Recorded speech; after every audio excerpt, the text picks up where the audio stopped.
Simon Pegg and Nick Frost. Simon, why don't you back announce what that track was again? That was Darwin D's and Constellation, lovely album from the Darwin D's album. The loveliest track from the Darwin D's album. Nick, anything to add? They all sound the same on that album. Now, listen, it is like sort of like we're recording this in 2010, but we actually have a phone call from another special guest who is coming live from the year 2011. So he holds some of the details of what is happening in the future. A very special guest on the show. It is our favourite Beatle, Paul McCartney, is on the line.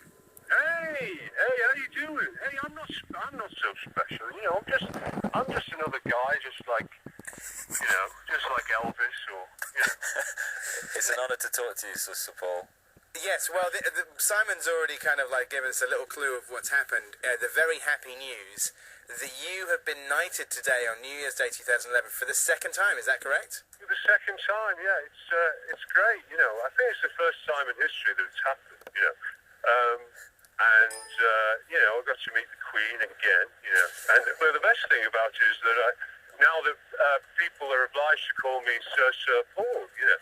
Sir Paul? Well, it's an honour to have you on the show, Sir Paul. Well, yeah, well, it's an honour for me too, you know. Which night... Hey, Happy New Year! Happy New Year, Sir Paul. What, now, which was your favourite knighting, number one or number two? Do you know, I didn't really enjoy either of them. I'm hoping, I heard a rumour that it might happen again in 2012, you know, just before the world ends. So, I'm hoping that one will be a good one. So then you'd be Sir Paul? Sir Paul, yeah. Have you ever considered giving one of them back, you know, just as a protest? Because then you'd still have one. Yes, I have. Paul, Sir Paul, the line isn't great. Where are you? Are you far away now, or are you at home at your in your manor? Well, I'm technically I am at home. I'm at one of my homes. Just calling from my planet. I call it McCartney. It's not a huge. It's not Earth scale at all. You know, it's basically just a big moon. You know, I've often dreamt atmosphere here, but it's very. It's very secluded, you know. It just means I can get away from everything. I've often dreamt of McCartney. What are the neighbours like? I don't have any neighbours. I mean, the nearest neighbour, in terms of light yearage. I'm actually pretty close to Jupiter.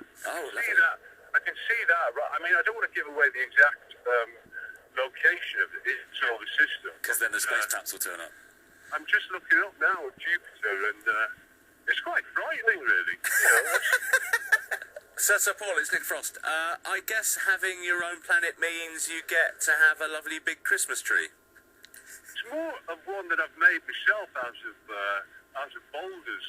But, you know, it's as festive as it gets up here. To be honest, it's fine for me, you know. Just out here with me, just got my little guitar, my boulder tree, and my spacesuit, you know, so I can breathe.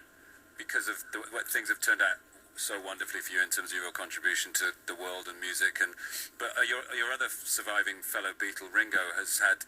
He doesn't have his own planet, but he has. They are now called Saturn's Ringos, aren't they? He's got.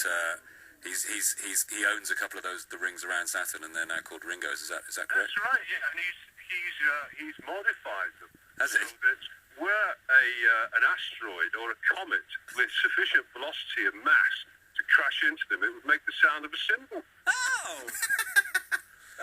Sir Paul, sorry, may I ask, do you have any resolutions for this forthcoming year?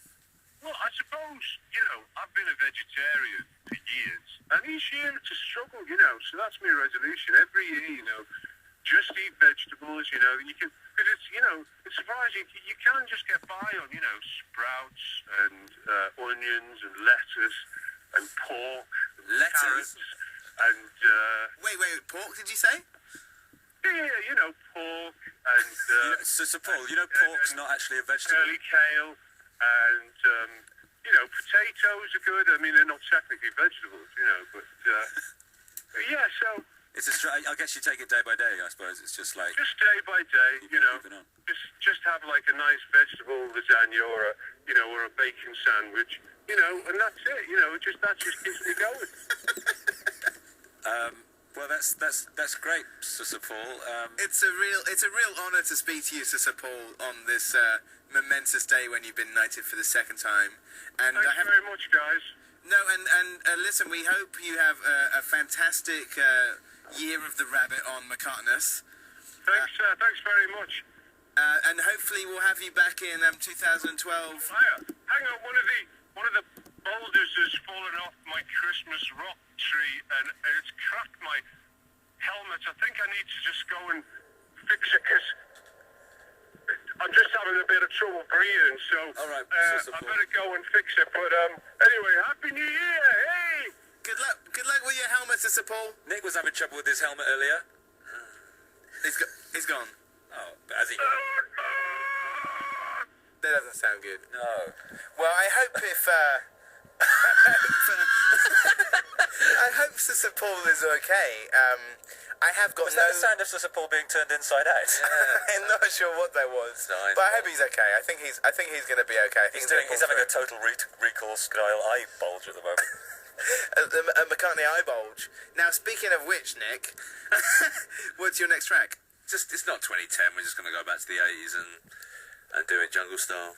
Rod Ebbs.